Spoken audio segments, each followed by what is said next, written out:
하나님께서 부활의 날 아침에 우리들에게 허락하실 말씀, 요한복음 11장 25절 26절 말씀을 우리 같이 천천히 합독합니다. 예수께서 이르시되 나는 부활이요 생명이니 나를 믿는 자는 죽어도 살겠고 무릇 살아서 나를 믿는 자는 영원히 죽지 아니하리니 이것을 내가 믿느냐? 이것을 내가 믿느냐? 이것을 내가 믿느냐고 주님께서 이 시간 우리들에게 물으십니다. 하나님은 항상 말씀을 하고 계시죠. 항상 말씀을 하고 계십니다. 근데 그 말씀이 우리들에게 일방적으로 하는 말씀이 아니라 우리들의 대답을 전제하는 말씀인 줄 믿습니다. 왜냐하면 사랑은 혼자 하는 게 사랑이에요? 둘이 하는 게 사랑이에요? 네. 혼자 하는 사랑은 사랑이 아니에요. 네? 그러죠?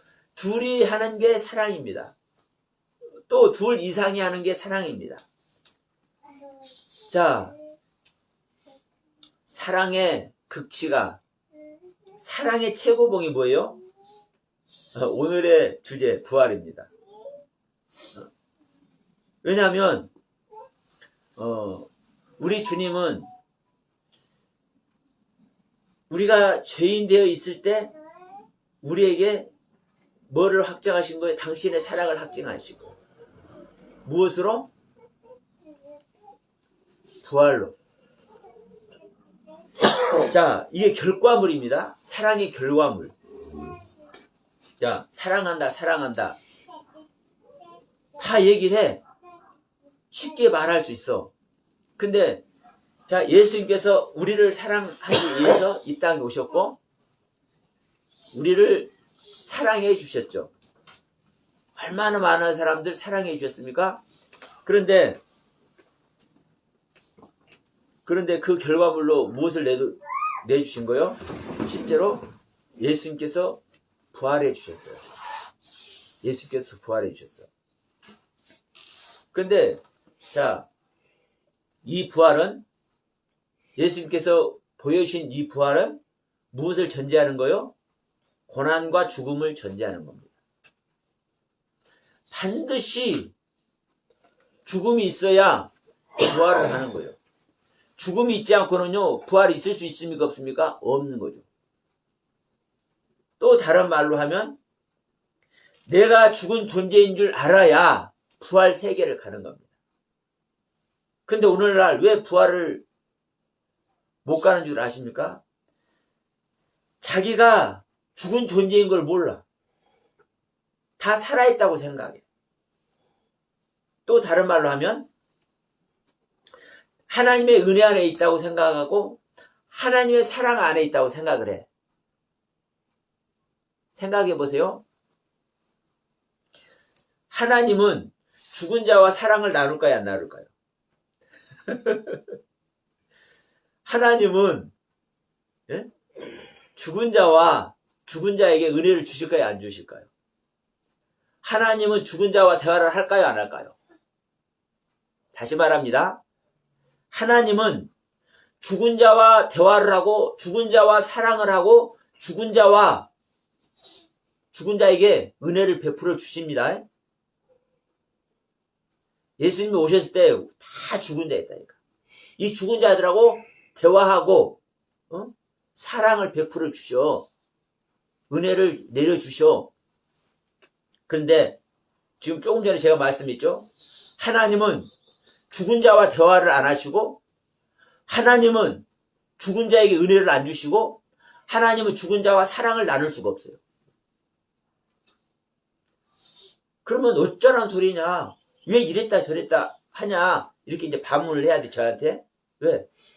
주님 오셔가지고 죽은 자와 대화 나누고 죽은 자와 같이 사랑을 하고 죽은 자에게 은혜를 베풀었다고 얘기해놓고는 죽은 자와 대화도 안 하고 사랑도 안 나누고 은혜도 안 준다고 지금 한 입 갖고 두 말 하잖아.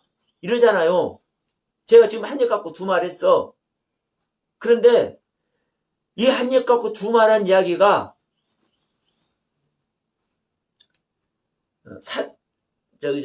사도들의 말하고 똑같아. 사도들이, 어떤 사도는 예수님께서 십자가에서 죽으실 때 같이 죽은 이 강도들이 예수를 욕하고 죽었다.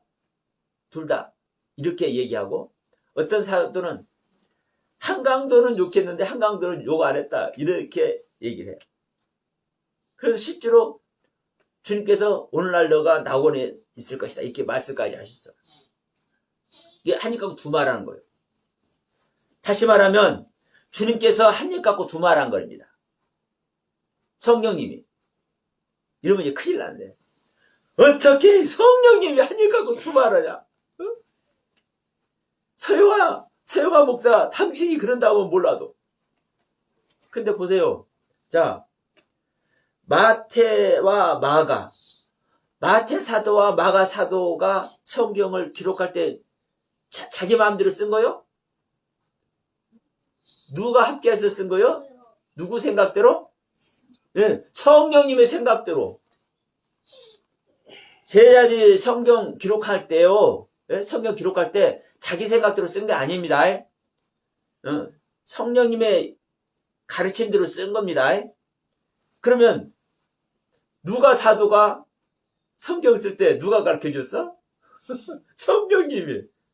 그러면 성령님이 마태와 마가한테 말할 때는 둘 다 주님 욕했다고 쓰고, 누가한테 말할 때는 하나는 욕하고 하나는 욕 안 했다. 이렇게 가르쳐 준 거잖아요. 그럼 성령님이 한 입 갖고 두 말한 거예요.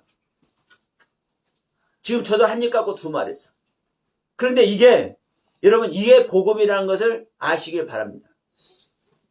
왜냐하면, 자, 분명히 말씀드렸습니다. 분명히. 예수님은 죄인된 자들에게, 사망인 자들에게, 죽은 자들에게 같이 대화하고 은혜 베풀어주고 사랑을 줬어. 맞아요. 근데 왜 그런 거예요? 산 자를 만들려고. 주님의 생명을 얻어서 산 자를 만들기 위해서.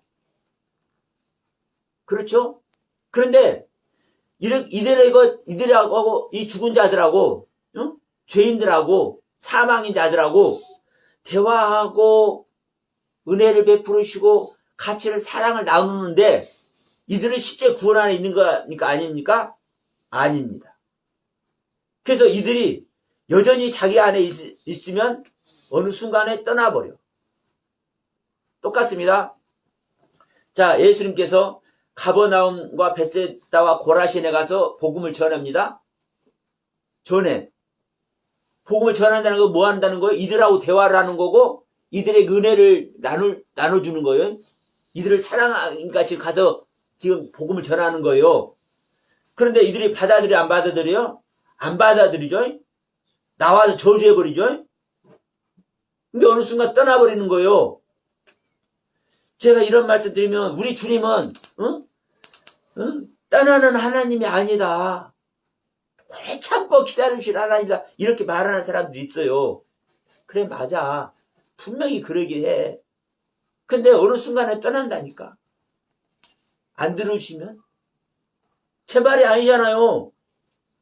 그래서 이런 말도 기록되어 있지만 저런 말도 기록이 되어 있잖아요. 강도는 구원받지 못한다는 말도 기록되어 있지만 강도는 또 구원받는다는 말도 기록되어 있잖아요. 그러면 이런 말을 왜 하는지를 알아야지, 어느 한 가지만 가지고 그것만 가지고 얘기하면은 하나님의 뜻을 아는 거예요? 모르는 거예요? 모르는 거죠. 그러니까 자, 주님은 죽은 자와 죄인과 사망인 자들과 항상 대화를 해요. 은혜를 베풀어 주셔. 사랑을 공급해. 근데 뭐 하려고? 산 자를 만들기 위해서. 그런데 이렇게 대화하고 사랑을 나누는 자들은 구원 아래 있지 않은 거예요. 구원으로 이끌고 있는 것이지. 그런데 실제는 그러면 생명 아래서 이제 얘기입니다. 그래서 제가 이제 말씀드린 겁니다. 주님은 실질적인 대화는 죽은 자와는 대화를 안 한다. 산 자와만 대화를 한다. 사랑은 나를 사랑하지 않는 자와 사랑을 나눌 수 있어요, 없어요? 없는 거죠. 사랑은 나를 사랑하는 자와 같이 사랑을 나누는 거예요. 그러면 주님의 생명을 받지 않는 자는 주님을 사랑하는 거예요, 안 사랑하는 거예요? 안 사랑하는 거죠. 여러분 명심하세요. 주님을 사랑한다고 하면서 주님의 생명 못 얻고 있다는 것은 이거 가짜입니다. 자기 생각일 뿐이요. 인간의 욕심일 뿐이요. 그러니까 아직 주님의 생명을 얻고 있지 못한 자는, 아직 사망의 상태인 자는, 아직 죽은 자의 상태는, 아직 산 자가 되지 못한 상태는, 아직 거듭나지 못한 상태에 있는 자는 아직 구원이 아니죠. 다만 이들을 구원으로 이끌기 위해서, 구원으로 옮겨놓기 위해서 사망인 상태에 있는 애들에게 뭘 주는 거예요? 사탕을 주는 거예요. 사탕. 날 따라와라. 어린아이들 유혹할 때 사탕 주듯이 사탕 주는 거예요. 달래듯이. 우는 어린아이들한테 달래잖아요. 사탕 주면서, 달콤한 거 주면서. 왜? 그 울음 그치고, 네 욕심, 네 생각대로 우는 그 울음 그치고 내 말 들어봐. 내 말 들으면은 너에게 유익이 있어. 네가 진짜 사는 길이야. 그걸 알려주기 위해서 지금 사망의 길에 있는 자, 죽음 아래 현재 있는 자들에게 주님은 만나서 대화를 해주고 사랑을 공급해 주셔요.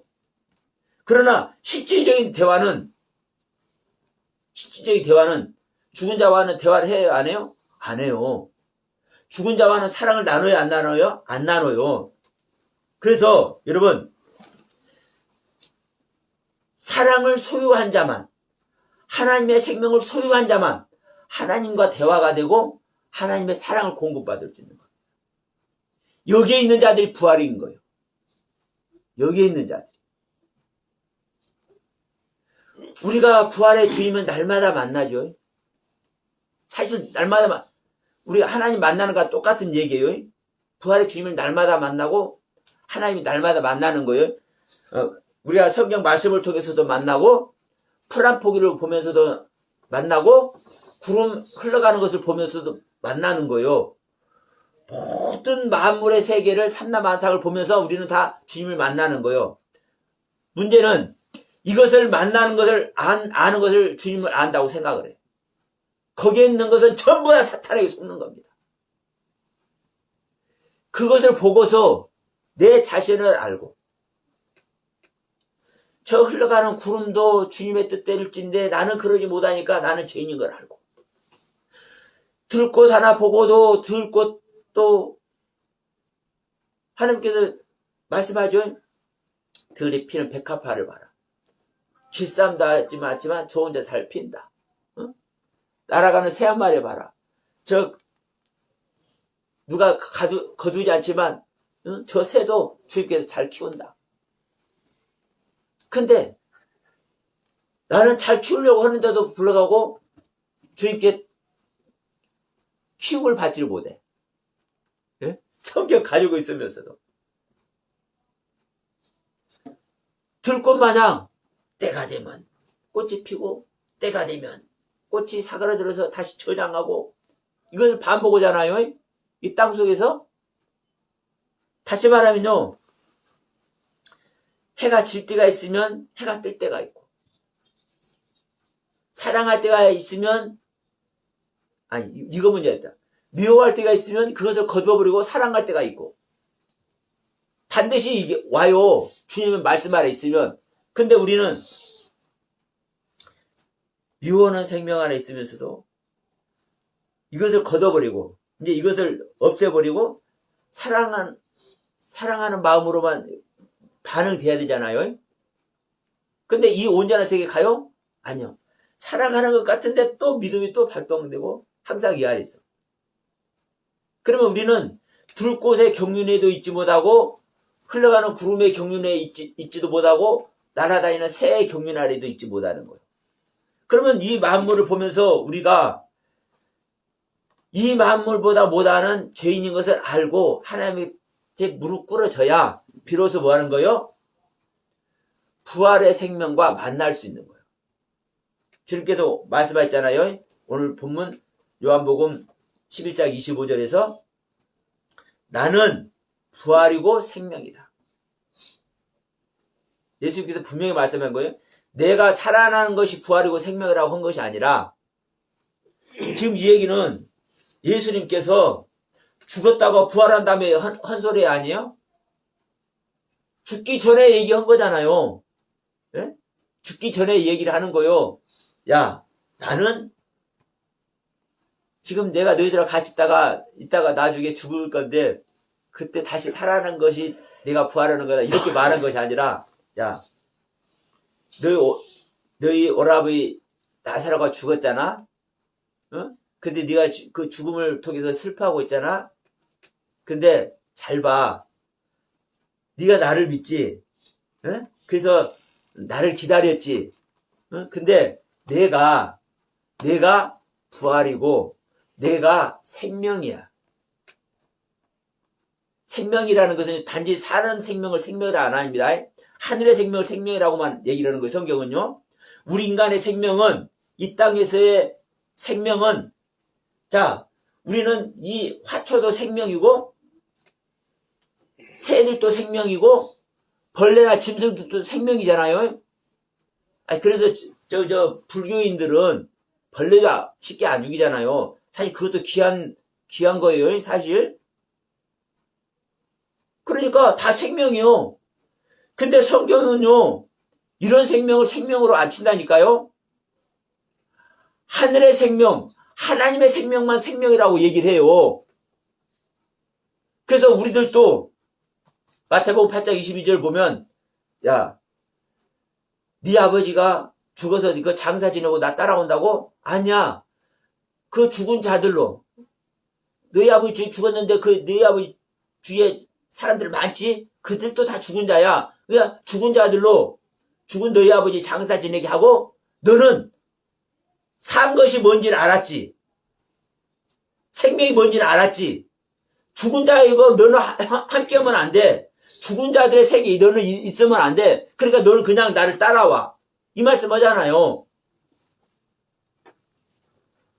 그러니까 우리가 생각하는 살아있는 것을 살아있다고 말하는 것이고 살아있는 것을 생명이라고 말하는 게 아니에요. 그래서 성경의 의도를 명확하니 우리는 구별하고 분별할 줄 알아야 될 줄로 믿습니다. 그래서 예수님께서 말씀하는 거요. 네가 나를 믿지. 내가 부활이고 내가 생명이야. 그래서 네가 부활 자체고 생명 자체인 나를 믿는다면 죽어도 살고 살아서 믿는데 영원히 안 죽어. 그러면 나사로가 나를 믿는다면 네 동생이 나를 믿는다면 죽었잖아. 그 지금 너희 오라비 나사로 장사질했잖아. 그러면 그걸 믿는다면 네 오라비 죽었지만 죽었어도 살고 지금 산 상태에서 너는 지금 살아있다고 생각하지? 그럼 산 상태에서 나를 믿으면 영원히 안 죽어. 이 얘기를 한단 말입니다. 그러니까 성경은요. 이 육신적인 죽음을 죽음이라고 얘기하지 않습니다. 명심하세요. 근데 그게 실제인 게 뭐냐면 우리 제자들의 모습을 보더라도 알잖아요. 육신적인 죽음을 당할 때 우리 인간의 죽음을 당하면 육신의 죽음 당하면 이 세상에서 끝나잖아요. 인간적으로는 끝나잖아요. 그러니까 이 믿음의 세계를 하나님의 세계를 믿지 않는 사람은 이 영혼의 세계를 믿지 않는 사람은 인간이 죽으면 끝나지. 끝나는 거요. 근데 그러니까 끝나니까 고통 속에 들어가. 안 죽으려고 발버둥쳐. 근데 우리 믿음의 선진들은 어때요? 그 죽음을 웃으면서 당해. 돌 맞아 죽는 얼굴의 모습이 훤해. 왜? 그 죽음이 죽음이 아니니까. 그래서 그런 모습을 통해서 성경이 기록을 해놓고 우리들에게 알게 하는 겁니다. 육신의 죽음을 죽음이라고 성경은 말하지 않는다라는 것을. 자, 그러면 우리가 이 부활의 생명이 돼야 되는 거죠. 그러면 이 부활의 생명이 뭐예요? 천국에 있는 거예요. 천국. 그러면 예수님께서 죽어서 부활하셨는데, 네? 부활하셨는데 예수님께서 같이 죽은 자들 있죠? 강도들이에요. 자, 누가복음 갑니다. 앞으로 살짝 넘겨서 누가복음 23장, 누가복음 23, 44절, 누가복음 23장 43절만 믿으면 절대로 안 돼.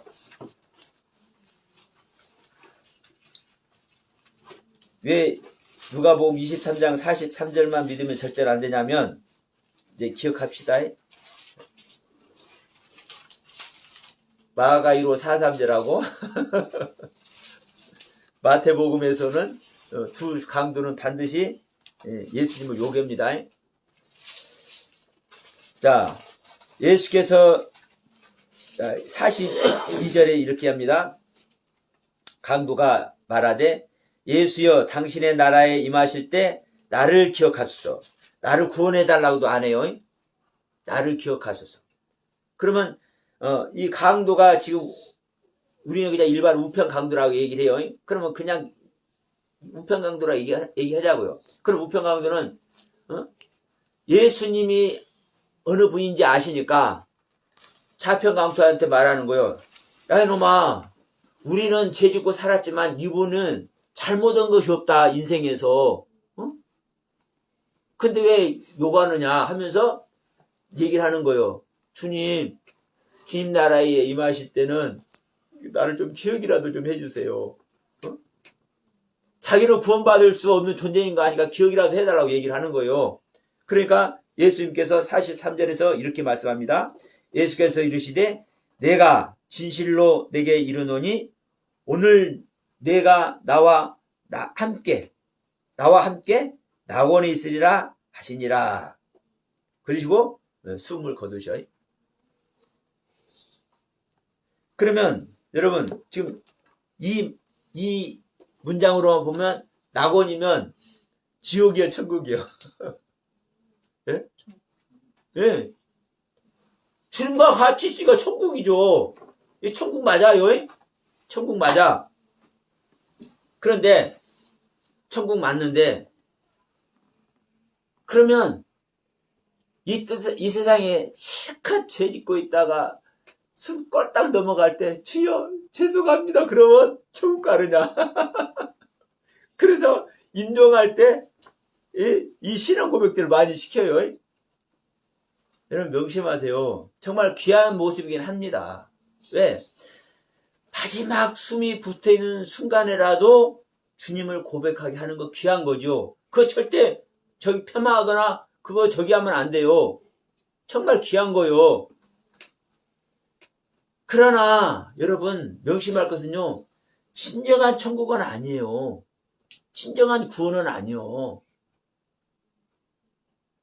왜냐하면 자, 이 낙원이 신약 성경에서 3번 나옵니다. 지금 여기하고 누가복음 여기하고 고린도후서 12장 4절인가 거기서 이제 그 바울이 얘기를 해요. 내가 몸 안에 있는지 몸 밖에 있었는지 알지 못할 때 하나님께서 나를 낙원으로 이끄셨다 얘기를 해. 낙원. 그래서 이 낙원이라는 단어가 3번 나와. 또 한 번은 계시록 2장 7절에서 에베소 교회 에베소 교회에게 말하는 거예요. 이기는 자는 생명나무 실과를 먹어라. 어디에 있는? 낙원에 있는. 그러니까 이 낙원이 3번 나와요. 신약 성경에. 근데 제가 이 원문을 확인했습니다. 자, 이 누가복음 23장 43절에 이 강도가 가는 낙원과 계시록 2장 7절 에베소 교회가 이기는 자가 되어서 생명나무 씨 과일도 아닙니다. 생명나무를 먹는 겁니다. 원문상으로 생명나무를 먹을 때 어디에 있는? 낙원에 있는. 이 낙원은 에덴 동산입니다. 에덴 동산. 에덴 동산은 여러분 실질적인 천국이 아닙니다. 그런데 대부분의 사람들은 다 우리가 에덴 동산을 회복하라고 얘기를 하죠. 대부분의 교회들은 다 그렇게 얘기를 해요. 우리가 에덴 동산을 회복해서 구원을 얻어야 된다고 얘기를 해요.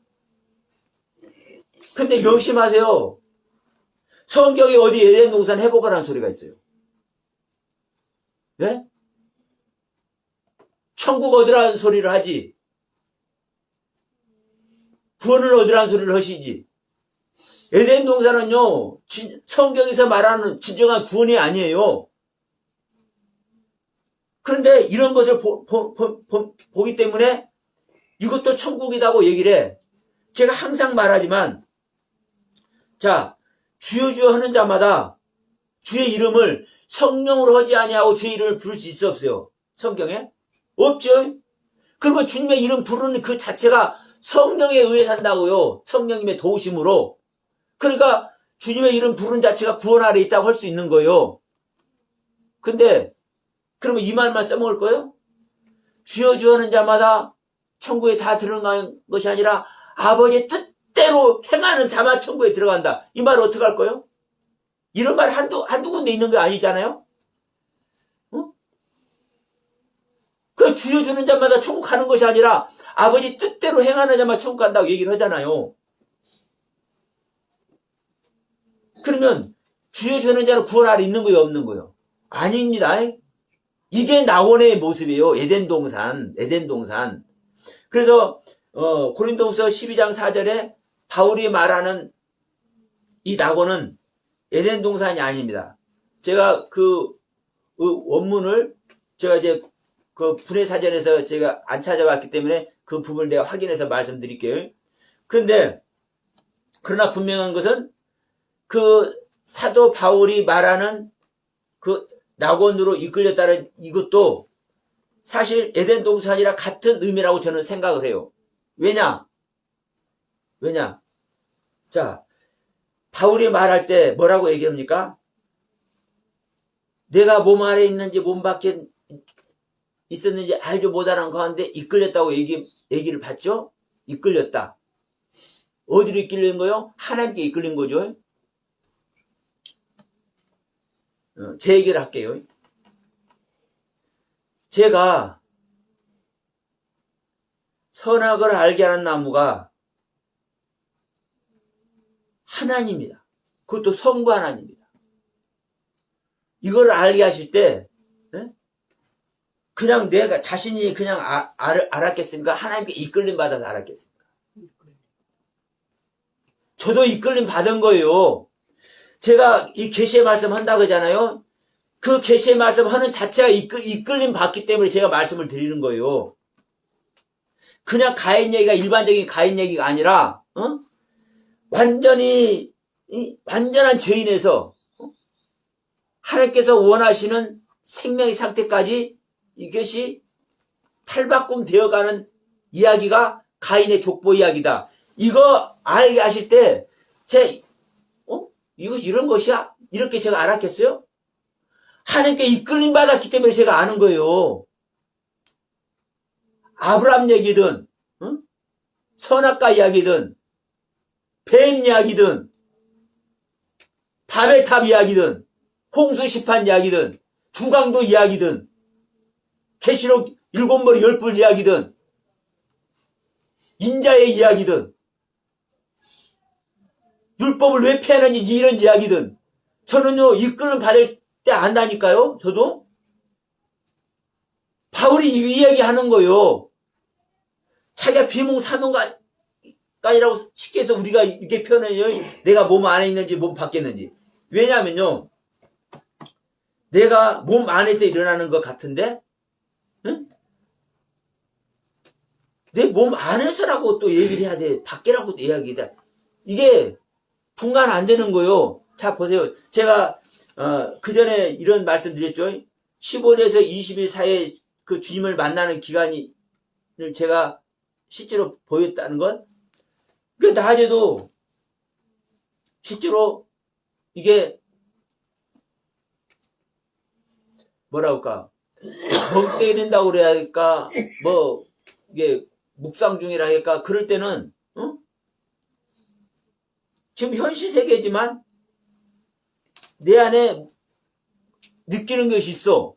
그런데 특히 잠자는 시간에는 기가 막힌 것은 그 잠 속에서 또 꿈을 꾸는 거예요. 그 꿈 속에서 주님과 동행하기도 하고, 그러니까 내가 잠자는 거지, 잠 안 자는 건지 몰라.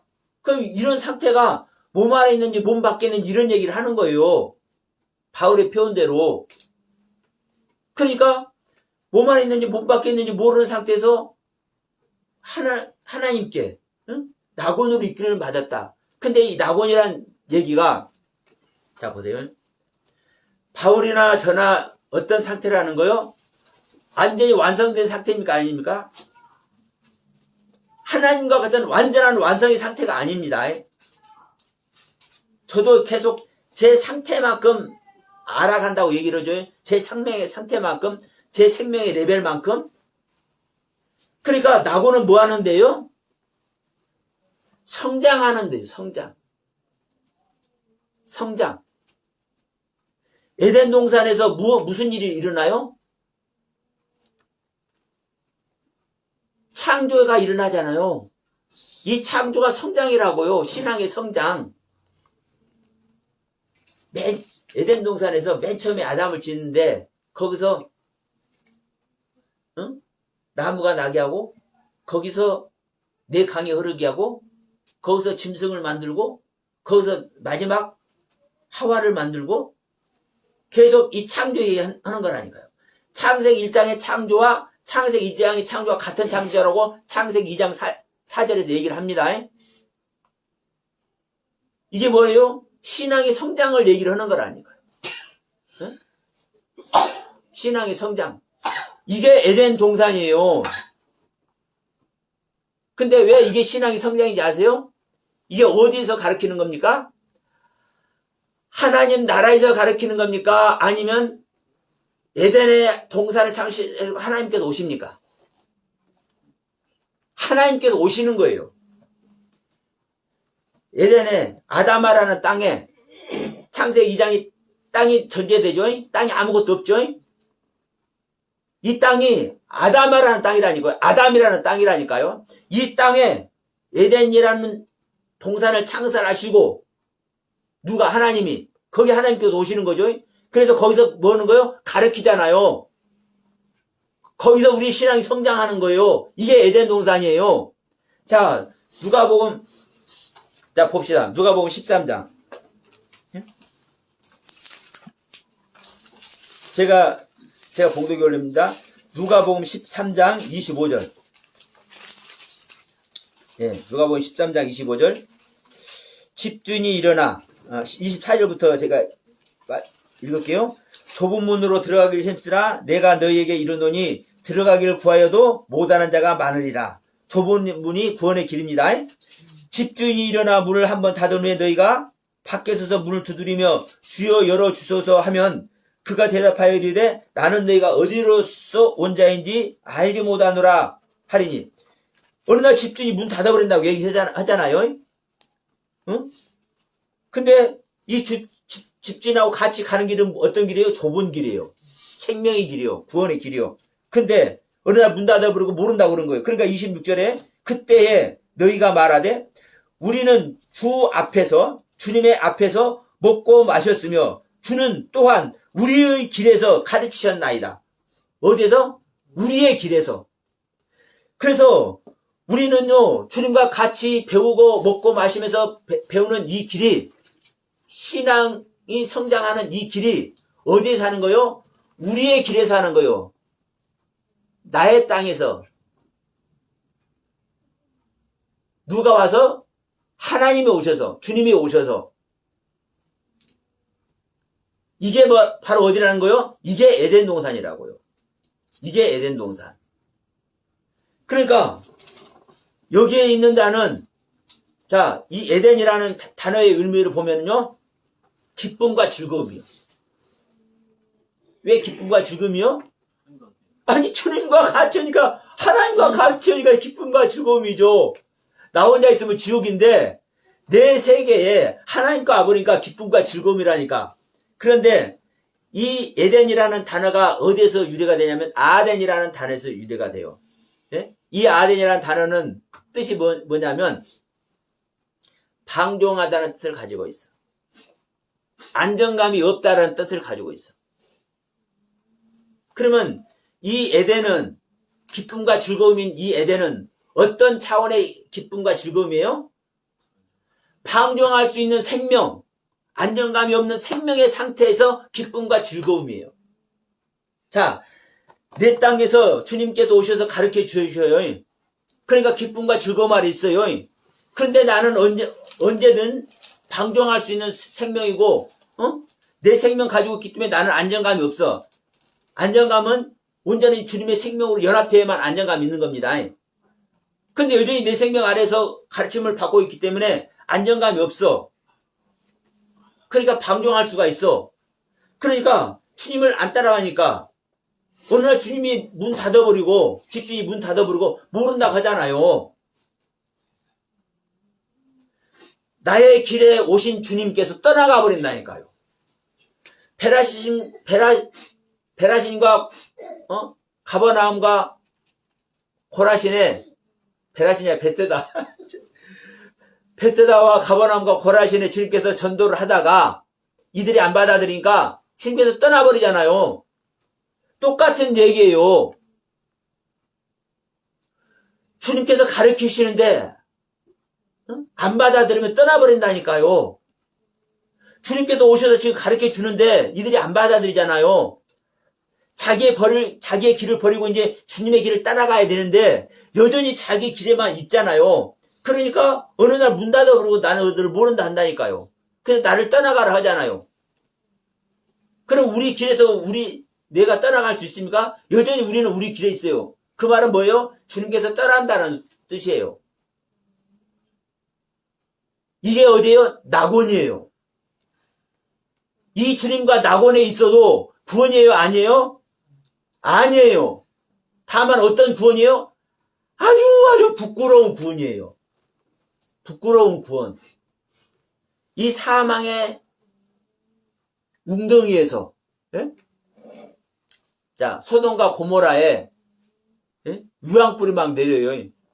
거기 있으면 그 유황불에 타져서 죽을 수밖에 없어. 그러면 하나님께서 누구를? 롯과 그 딸들을 그 유황불이 내리는 그 소돔 땅에서 쏙 뽑아서 바로 옆에다 옮겨놨죠. 이제 소알 땅에 옮겨놨어요. 그러면 이 소알 땅에 옮겨놓은 이 롯이 실질적인 구원 아래 있는 거예요? 아니에요? 아들이 없잖아요. 구원 아래 있지 않은 거요. 이 지옥 불구덩이에서 살짝 뽑아놔서 지금 있어도, 그러니까 지옥에 안 있는 거예요. 그러니까 지옥에 안 있는 것만도 구원이요. 이게 에덴의 모습이라고요. 이 에덴의 모습에서 나의 옛것을 벗어버리고 생명을 낳아서 천국을 소유를 해야죠. 천국을.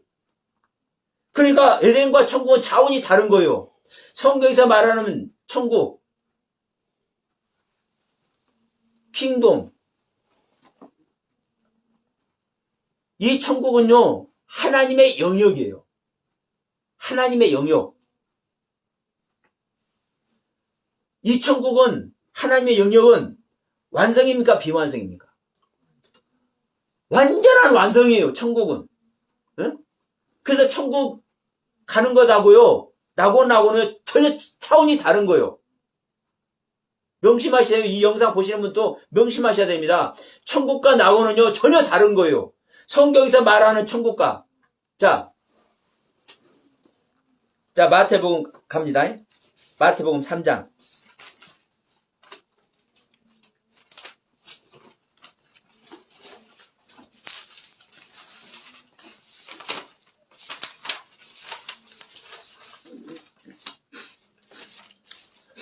자, 마태복음 3장 2절 봅니다. 뭐라고 얘기한가 보여요? 회개하라, 천국이 가까이 왔느니라 하시니라. 뭐라는 거요? 지금 세례 요한이 외치는 거요. 천국이 가까이 왔다. 지금 외치는 겁니다. 자, 4장 17절 갑니다. 4장 17절. 이때부터 예수께서 비로소 전파하여 이르시되 회개하라, 천국이 가까이 왔느니라 하시더라. 지금 예수님께서, 아까는 세례 요한이 외쳤고 지금 예수님께서 외쳐요. 천국이 가까이 왔다고 지금 얘기를 해요. 그러면 지금 하나님 나라가 가까이 왔다는 거예요. 그러면 사실은요, 예수님께서 왔기 때문에 이게 천국인 거예요. 그런데도 불구하고 이들과 연합이 안 됐기 때문에 천국이라고는 말하고 천국이 가까이 왔다고 얘기를 하는 겁니다. 예수를 믿고 예수의 속으로, 예수의 진정한 가르침 속으로 들어가 버리면 실질적인 천국인 거예요. 근데 우리는 이 성경 믿고 있다고, 성경 들고 교회에 다니면서 예배 드린다고 다 천국 가 있다고 얘기를 해요. 그것은요, 그렇게 말하는 목사들은 거짓 선지자입니다. 천국과 낙원을 분명하게 구별을 해줘야 되는 거예요. 자, 5장 20절 갑니다.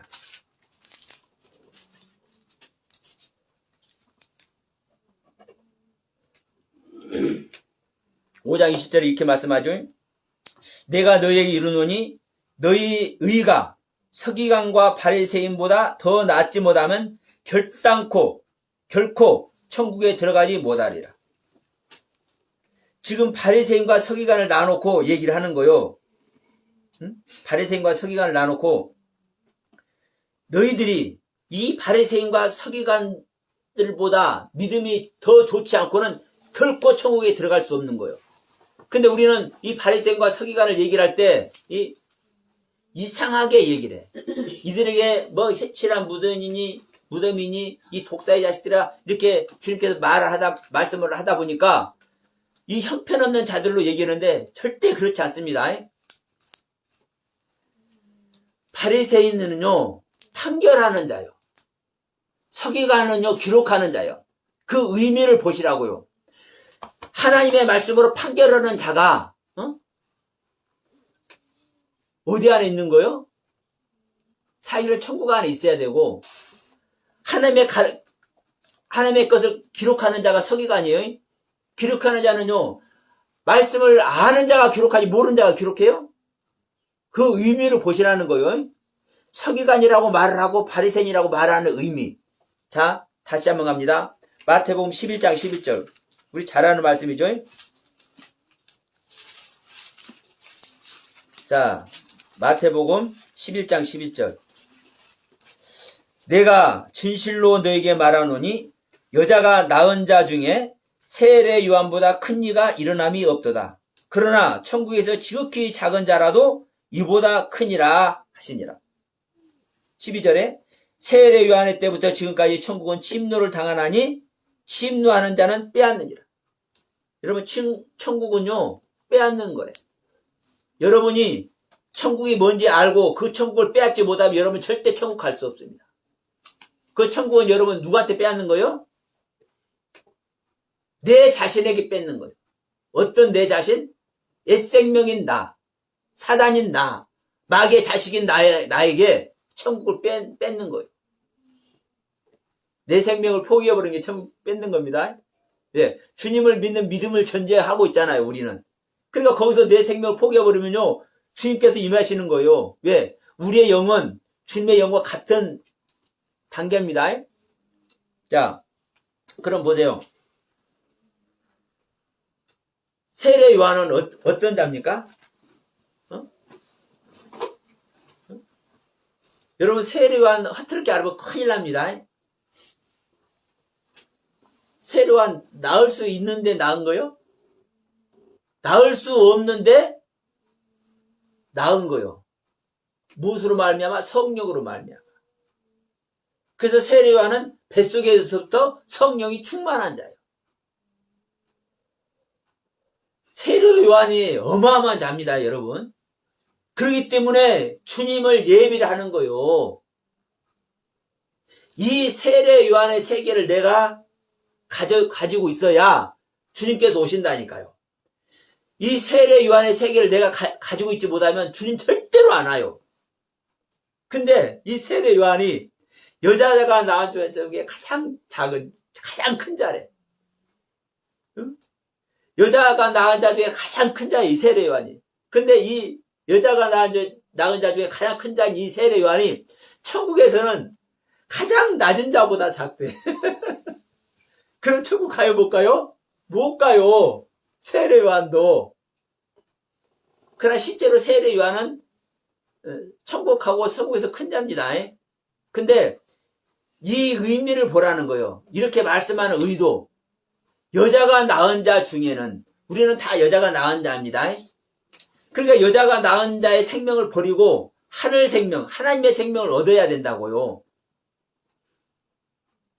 이 하늘 생명 얻은 것이 하늘의 생명을 완성하는 거라고요. 하나님의 나라. 이게 천국이라고요. 그 천국은 완성된 하나님의 영역이에요. 그래서 하나님과 연합된 자만, 하나님과 생명 연합된 자만 완성한 하나님의 영역에 들어가는 거예요. 그런데 하나님의 생명과 연합되지 못하면 낙원에는 가. 그래서 오늘날 믿는 수많은 사람들이 낙원에 갈 사람들은 많아요. 그러나 천국에 갈 사람들은 솔직히 많지 않습니다. 지금 주님께서 말씀하잖아요. 너희들이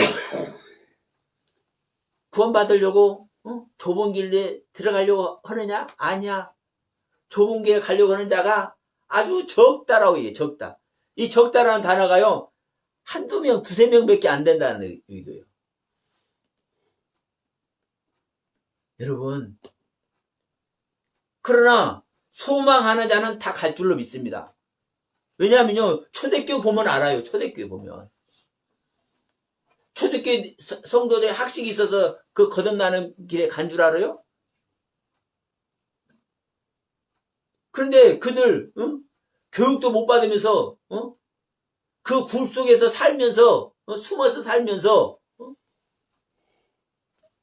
저 복음을 지켰잖아요.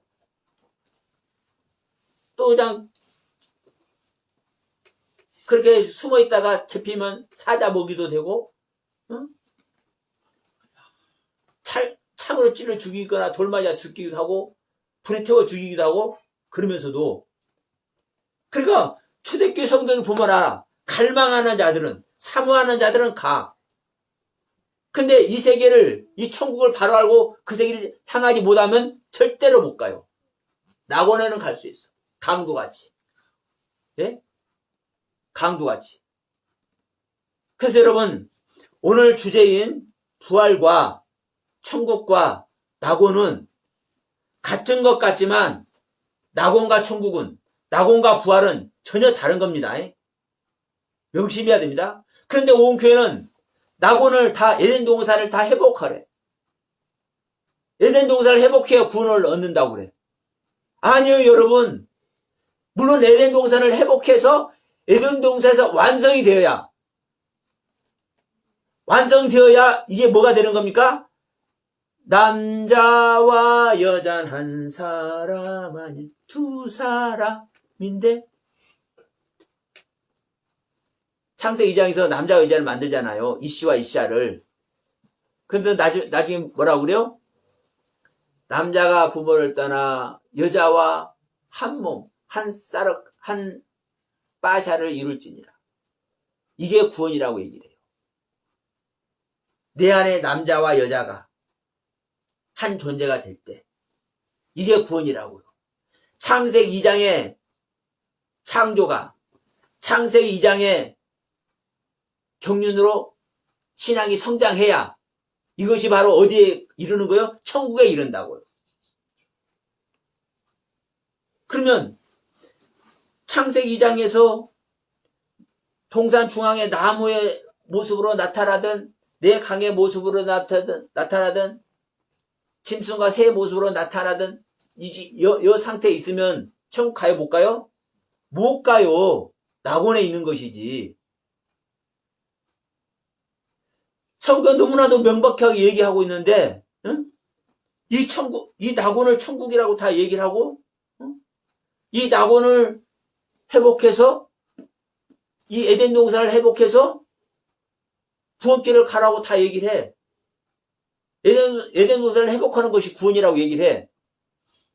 여러분, 에덴 동산을 회복해서 이 에덴 동산의 가르침을 완성을 해야, 예? 완성을 해야 천국에 가는 거예요. 하나님의 완성된 영역, 천국. 천국은 하나님의 완성된 영역입니다. 예? 하나님의 완성된 영역은 하나님의 생명으로 연합된 자만, 탈바꿈된 자만, 적어도 하나님의 신부는 아니더라도 하나님의 아들은 되어야 들어가. 하나님의 아들은 거듭난 존재만, 새 성전이 지어진 존재만, 새 언약이 이루어진 존재만, 성령님이, 그리스도의 영이 실제로 임마누엘한 존재만 이 천국에 들어가는 겁니다. 근데 이것을 다 짬뽕해가지고 분별을 못하니까 다 짬뽕해가지고 그냥 성경 들고 다니면서 예배드리면 천국 간다고 얘기를 하고, 성경 들고 예배드리고 뭐 헌금을 하고 하면은 다 구원에 이랬다고. 자, 오늘 이 어느 분이 이렇게 헌금하셨는데, 우리는 예배 시간에 헌금하는 거 아닙니다. 자, 뭔 절기가 됐든 뭐가 됐든 마찬가지요. 어떤 감사할 것이 생기든 뭐하든 다 마찬가지입니다. 삶 속에서 하세요. 삶 속에서. 삶 속에서. 제가 먹을 것 없으면 먹을 거 타락을 하겠지. 여러분, 왜냐하면 보세요. 이 삶 속에서 이루는 것이 진짜 이루는 거예요. 예를 들어서 제가 여러분들에게 말씀을 공급을 하고 있기 때문에 일반인에게 감사하는 것보다 저에게 감사하는 마음이 크잖아요. 실제로. 그러니까 뭐 차비라도 드리고 싶은 생각 이렇게 할 수 있어요. 그러나 이걸 가지고, 이러한 마음을 가지고 이웃에 하기는 쉽지 않죠. 그러나 이웃에게 하는 것이 그게 실제 행하는 거예요. 실제 나의 삶의 신앙의 적용이고, 그래서 이것을 하시라는 거예요, 여러분. 적고 많고가 이게 문제가 아니라 껌 하나라도. 그래서 우리는 예배 시간에, 우리 예배 드릴 때 따로 헌금하지 마세요. 해서 감사하기는 한데, 저도 이게 감사를 안 받아서 이런 말씀 드리는 거 아니죠? 아시죠? 그럼, 여러분의 삶 속에서 실질적인 신앙의 적용을 할 때, 그게 뭐가 되는 거, 실질적으로? 하늘나라의 벽돌 쌓는 거예요. 라발의 벽돌. 순결하고 깨끗하고 정결하고 하얀 벽돌 쌓는 거예요. 이 벽돌, 예, 이 벽돌을 차곡차곡 쌓으면 천국에 이를 줄로 믿습니다. 여러분, 그래서 우리는 한 말씀 한 말씀 구별되고 분별된 말씀으로 이 부활의 세계를 가야 될 줄로 믿습니다. 그래서 우리는 따로 이렇게 오늘이 부활을 기념하는 부활절이지만 따로 저희는 기념하지 않는 이유가, 우리는 날마다 사실 부활절 우리는 얘기를 하는 거예요. 제가 여러분들께 드리는 이 메시지 자체가 부활의 메시지예요. 생명의 메시지. 항상. 그렇기 때문에 우리는요, 부활절 따로 생각하는 것 자체가 사실은 넌센스인 거예요. 우리는 매일매일이 부활이고, 매일매일이 생명이고, 매일매일이 하나님과 연합입니다. 그러니까 이 세계를 소망하면 아주 내 마음에 사모하는 마음으로 품으면 그 세계 가는 거예요. 그냥 적당히 성경책 들고 교회 갔다리 뭐 예배 드리면서 구원받네 이런 말의 세계가 아니라 하나님의 말씀은 살아있기 때문에 운동력이 있어서 좌우의 날쌘 검보다도, 이 검은 그 무협지 같은 데 보면 이 검을 써요. 검은 양쪽에 날이 선 게 검이요. 한쪽으로만 있는 것은 이 도고. 그러니까 양쪽에 날이 선 어떠한 검보다도 예리해서 관절과 골수와 영혼을 찔러 쪼개버린다니까요. 우리 하나님의 말씀은요, 우리들이 지금 배우는 말씀은요, 이 말씀이 여러분에게는 이렇게 아직 안 들려질지라도 이런 말씀을 저는 전하려고 애쓰는 것이고, 이 말씀이 되었으면 하고 저는 말씀을 드리는 겁니다. 그리고 제가 여러분께 전해드리는 말씀이 이러한 살아있는 말씀이 아닐지라도 소망만큼은 하나님의 말씀 자체가 이러한 말씀이라는 것을 전제고 말씀을 드리는 거예요. 전제해서. 그러면 듣는 자가 이 말씀을 전제하면 가르치는 자는 그냥 성경 뜯으면서 이런 말처럼만 한다 할지라도 듣는 여러분은 그러한 관점으로 성경의 관점, 말씀의 관점을 그러한 관점으로 보고 들으면 저를 통해서 들려주는 메시지가 실질적인 그 살아있는 말씀, 관절과 골수를 찔러 쪼개서 여러분들의 것을 다 드러내게 해서 구별하고 분별하게 하는 그 말씀의 세계를 실제로 갈 줄로 믿습니다. 여러분, 그 세계 가보세요. 현실이에요, 현실. 예수님께서 유대 땅에 나타나는 것만이 현실이 아니고, 저는 그래서 한 보름에서 20일 동안 그것을 경험한 다음부터는요, 예수님께서 이 땅에 오신 그 현실의 세계 전혀 안 궁금하고요. 그 전에 어느 분 저희 성지순례도 가자고 그랬어요. 이게 보태준다고? 경비를 보태준다고? 근데 저는 무의미해. 성지순례가 무의미해. 아니, 내 안에 그분께서 같이 발걸음을 옮기고 있는데, 성지순례도 무의미해. 왜? 그게 실제 세계이기 때문에. 그러니까 그것을 경험한 뒤로는요, 실제로 성지순례가 됐던, 예수님께 2000년에 오신 그 세계가 됐던 저한테는 무의미하다니까요. 그러니까 제가 이런 말씀 드렸잖아요. 어느 날부터 구원이라는 단어, 부활이라는 단어가 내 속에서는, 제 안에서는 그냥 무의미하다. 그 단어 자체가 실질적으로 무의미하다는 것이 아니라 저에게는. 왜? 아니, 부활 자체이고 구원 자체이고 생명 자체이신 주님과 같이이기 때문에 부활을 말할 필요도 없고 구원을 말할 필요도 없고 생명을 말할 필요도 없어요. 저한테는요. 저 혼자는. 다만 여러분들과 말씀을 교제를 나눌 때 제가 이제 표현을 하는 거죠. 여러분, 말씀은 살아있는 실제 하나님의 생명입니다. 로고스의 말씀, 네바의 말씀 따질 필요도 없어요. 네? 율법의 말씀, 신약, 복음의 말씀 따질 필요도 없어요. 어떤 말씀이든 하나님의 말씀이라고 한다면, 그것을 하나님의 말씀이라고 인정한다면 그 말씀 자체가 생명이고 영생입니다. 그래서 나를 믿는 자는 죽어도 살고 살아서 믿는 자는 영원히 안 죽는다고 얘기를 하는 거예요. 왜? 이 말씀 자체가 생명이기 때문에. 사실 좀 그렇잖아요. 아니, 성경 한 줄 읽어놓고 뭐 죽어도 산다고 하질 않나. 살아서 믿는 사람 영원히 안 죽는다고 하질 않나. 지금 뭐 허무맹랑한 소리 하고 있는 거잖아요.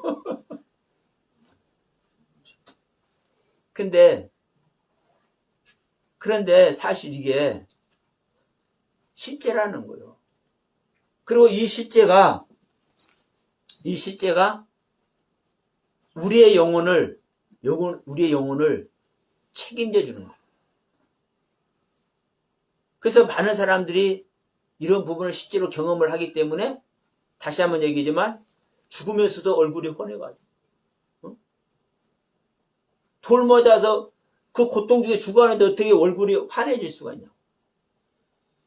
그것을요, 그것으로 표적으로 보여주는 겁니다. 어? 이 죽음이 죽음이 아니야. 성경에 이렇게 기록된 내용이 가짜가 아니란다.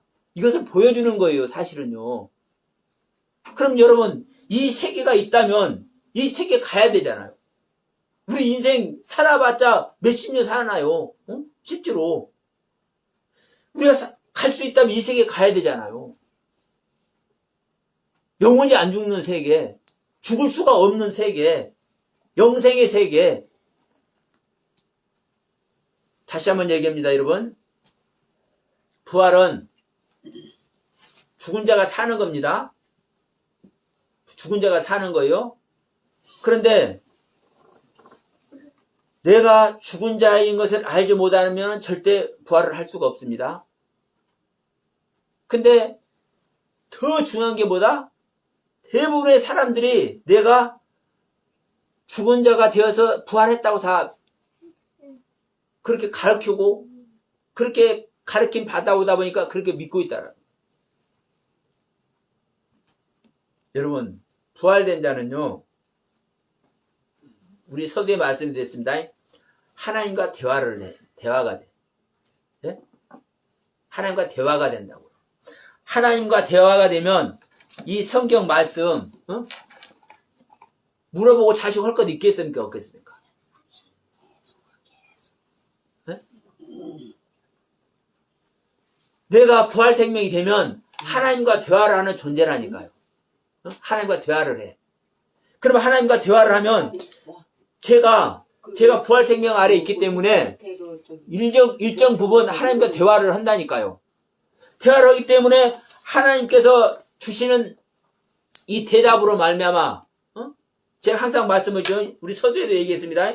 우리가 말을 하면은 그 말이 제가 하나님께 말을 하더라도 제가 하나님께 말하면 기도라고 할 수 있어요. 그러면 제가 하나님께 기도하면 그게 뭐가 전제가 되는 겁니까? 또 하나님의 대답이 전제되는 거잖아요. 하나님께서 내가 하는 기도에 응답 안 해주고 대답 안 해줄 걸 전제로서 기도하는 사람 있어요? 없죠. 바로 그 부분인 거예요. 내가 하나님께 대화를 해도 말을 해도 하나님의 대답이 전제되는 것이고 하나님께서 나에게 말씀을 해 주셔도 나의 대답이 전제되어 있는 거예요. 이게 바로 대화입니다. 대화. 서로 간의 대화. 그러면 부활된 자는, 부활 생명인 자는 하나님의 생명 자체이기 때문에 하나님과 대화를 하는 거예요. 하나님과 대화하는 자는 그 자기의 생명의 수준만큼 성경에 어려운 구절, 난해 구절이 있을까요? 없을까요? 없습니다. 저는요, 성경에 난해 구절이 있음에도 불구하고 그 난해 구절을 난해 구절이라고 생각이 안 들어. 왜? 저한테 주신 것만, 주신 그 자체로도 만족하니까. 또 다시 얘기합니다. 하나님의 생명 안에 있으면 항상 만족인 거예요. 어린아이 상태로 있어도 만족이고, 청년의 상태로도 만족인 거예요. 왜 그러냐면요, 하나님의 생명 안에 있으면 장성해요, 안 해요? 하나님께서 장성하게 하신다니까요. 내 생명만 버리고 있으면, 하나님의 생명 안에 있으면, 내 생명을 버리고 여전히 내 생명을 부인하고 하나님의 생명 안에 있으면 하나님은 성장 안 할래 안 할 수가 없어.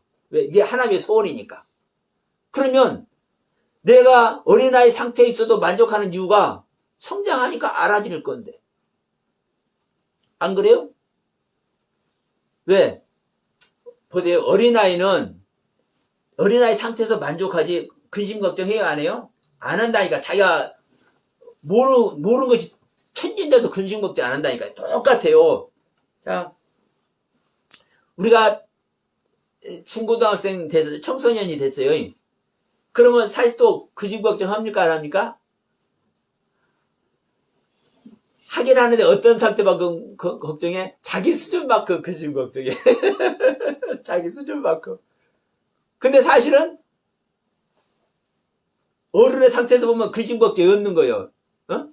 청소년 중고등학생들도 근심 걱정이 없는 거라고. 자기 수준만큼 어떻게 연애를 할 것인가, 어떻게 대학을 갈 것인가. 이 수준의 근심 걱정을 할 뿐이지.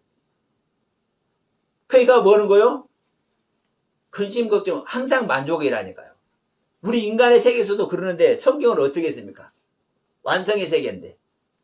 그래서 우리는 부활 생명이 어떤 생명인지 다시 한번 자각하길 바라면서 오늘 이제 부활과 천국과 낙원에서 얘기를 했습니다. 우리는 다시 한번 얘기지만 부활 생명이 돼서 우리는 낙원을 회복해서 이 낙원에서 완성이 되어야 부활 생명이 되는 겁니다.